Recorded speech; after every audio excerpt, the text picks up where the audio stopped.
Indo Pak ವಾರ್ಗೆ ಕದನ ವಿರಾಮ. ಇವತ್ತು ಹೈ ವೋಲ್ಟೇಜ್ ಮೀಟಿಂಗ್ ಇದೆ. ಡಿಜಿಎಂಒಗಳ ನಡುವಿನ ಈ ಮೀಟಿಂಗ್ ಏನಾಗುತ್ತೆ ನೋಡಬೇಕು. ಇನ್ನು ದೇಶ ಉದ್ದೇಶಿಸಿ ಪ್ರಧಾನಿ ನರೇಂದ್ರ ಮೋದಿ ಅವರ ಭಾಷಣ. ಪ್ರತಿ ಭಾಷಣ ವೇಳೆಯೂ ಕೂಡ ಶಾಕ್ ಅನ್ನ ಕೊಟ್ಟಿದ್ದಾರೆ ನರೇಂದ್ರ ಮೋದಿ ಅವರು. ಈ ಹಿಂದೆ ನೋಟ್ ಬ್ಯಾನ್ ಬಗ್ಗೆ ಮಾತನಾಡೋ ಮೂಲಕವಾಗಿ ನೋಟ್ ಬಂದಿಯ ಶಾಕ್ ಅನ್ನ ಕೊಟ್ಟಿದ್ರು. ಇದಾದ ಬಳಿಕ ಕೊರೋನಾ ವೇಳೆಯೂ ಕೂಡ ಮೋದಿ ಅವರು ಒಂದು ಭಾಷಣವನ್ನ ಮಾಡಿದ್ರು.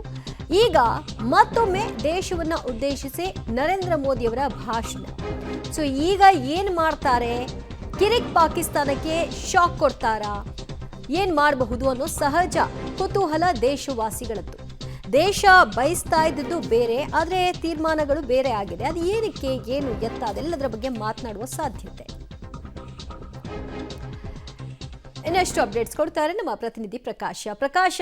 ಮೋದಿಯವರ ಸಡನ್ ಭಾಷಣ ಅಂದಾಗ ಸಹಜವಾಗಿ ಕುತೂಹಲದ ಜೊತೆಗೆ ಆತಂಕವೂ ಕೂಡ ಇರುತ್ತೆ. ಯಾರಿಗೆ ಕಾದಿದೆಯಪ್ಪ ಶಾಕ್, ಯಾವ ರೀತಿ ಕಾದಿದೆ ಅಂತ. ಈ ಬಾರಿ ಶಾಕ್ ದೇಶವಾಸಿಗಳಿಗ ಅಥವಾ ಪಾಕಿಸ್ತಾನಕ್ಕ? ಈ ಒಂದು ಭಾಷಣ ಸಾಕಷ್ಟು ಕುತೂಹಲವನ್ನು ಕೂಡ ಮೂಡಿಸಿದೆ. 5:30 ಸುಮಾರಿಗೆ ಎರಡೂ ರಾಷ್ಟ್ರಗಳ DGMOಗಳ ಸಭೆ ಕೂಡ ಇರುತ್ತೆ. ಅದಾದ ಬಳಿಕ ಈ ಒಂದು ಭಾಷಣ ಕೂಡ ಆರಂಭ ಆಗುತ್ತೆ. ಅಲ್ಲಿಗೆ DGMOಗಳ ಸಭೆಯಲ್ಲಿ ಭಾರತ ಒಂದು ಸ್ಪಷ್ಟ ನಿರ್ಧಾರ ಅಥವಾ ಒಂದು ನಿಲುವನ್ನು ತೆಗೆದುಕೊಳ್ಳುತ್ತೆ. ಆ ನಿಲುವಿನ ಆಧಾರದ ಮೇಲೆ ಕೂಡ ಮಾತನಾಡುವಂತಹ ಸಾಧ್ಯತೆಗಳಿದ್ದಾವೆ. ಆ ನಿಲುವುಗಳು ಏನು ಆಗಿರಬಹುದು, ಜೊತೆಗೆ ಪಾಕಿಸ್ತಾನಕ್ಕೆ ನೇರ ಎಚ್ಚರಿಕೆಯನ್ನು ಕೊಡುವಂತಹ ಪ್ರಯತ್ನಗಳು ಆ ಒಂದು ಭಾಷಣದಲ್ಲಿ ಆಗುತ್ತಾ ಅನ್ನುವಂತಹ ಸಹಜವಾಗಿರುವಂತಹ ಕುತೂಹಲ ಕೂಡ ಮೂಡಿಸಿರುತ್ತೆ. ಅದರ ಜೊತೆಗೆ ಪ್ರಮುಖವಾಗಿ ಇಲ್ಲಿಯವರೆಗೂ ಕೂಡ ಭಾರತೀಯ ಸೇನಾ ಕಾರ್ಯಾಚರಣೆಗಳು ಏನೆಲ್ಲ ಆಗಿದ್ದಾವೆ ಅನ್ನುವಂಥದ್ದು ಕೂಡ ಪ್ರಸ್ತಾಪ ಮಾಡ್ತಾರೆ. ಅದರ ಜೊತೆಗೆ ಜಗತ್ತಿನ ಹಲವು ರಾಷ್ಟ್ರಗಳ ವಿದೇಶಾಂಗ ಕಾರ್ಯದರ್ಶಿಗಳ ಒಂದಿಷ್ಟು ಸಲಹೆಗಳನ್ನು, ಜೊತೆಗೆ ಈ ಒಂದು ವಿಚಾರಗಳನ್ನು, ಭಾರತ ಮತ್ತು ಪಾಕಿಸ್ತಾನ ನಡುವೆ ಆಗ್ತಾ ಇರುವಂತಹ ಯುದ್ಧದ ಬೆಳವಣಿಗೆಗಳ ಬಗ್ಗೆ ಕೂಡ ಮಾತನಾಡಿದ್ದಾರೆ.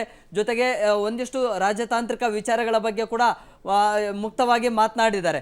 ಜೊತೆಗೆ ಬೇರೆ ರಾಷ್ಟ್ರಗಳ ಒಂದಿಷ್ಟು ಸಹಾಯ ಬೆಂಬಲವನ್ನು ಕೂಡ ಭಾರತದ ವಿದೇಶಾಂಗ ಸಚಿವಾಲಯದಿಂದ ನೇರವಾಗಿ ಪ್ರಧಾನಿಗಳ ಗಮನಕ್ಕೆ ತರುವಂತಹ ಪ್ರಯತ್ನಗಳು ಕೂಡ ಆಗಿದ್ದಾವೆ. ಸೊ ಹಾಗಾಗಿ ಯಾವ್ಯಾವ ರಾಷ್ಟ್ರಗಳು ಭಾರತದ ಬೆಂಬಲಕ್ಕೆ ನಿಂತಿದ್ದಾವೆ ಅನ್ನುವಂಥದ್ದನ್ನು ಕೂಡ ಹೇಳುವಂತಹ ಸಾಧ್ಯತೆಗಳು ಈ ಒಂದು ಭಾಷಣದಲ್ಲಿದೆ. Divya. Okay, thank you Prakash ನಿಮ್ಮೆಲ್ಲ ಮಾಹಿತಿಗೆ.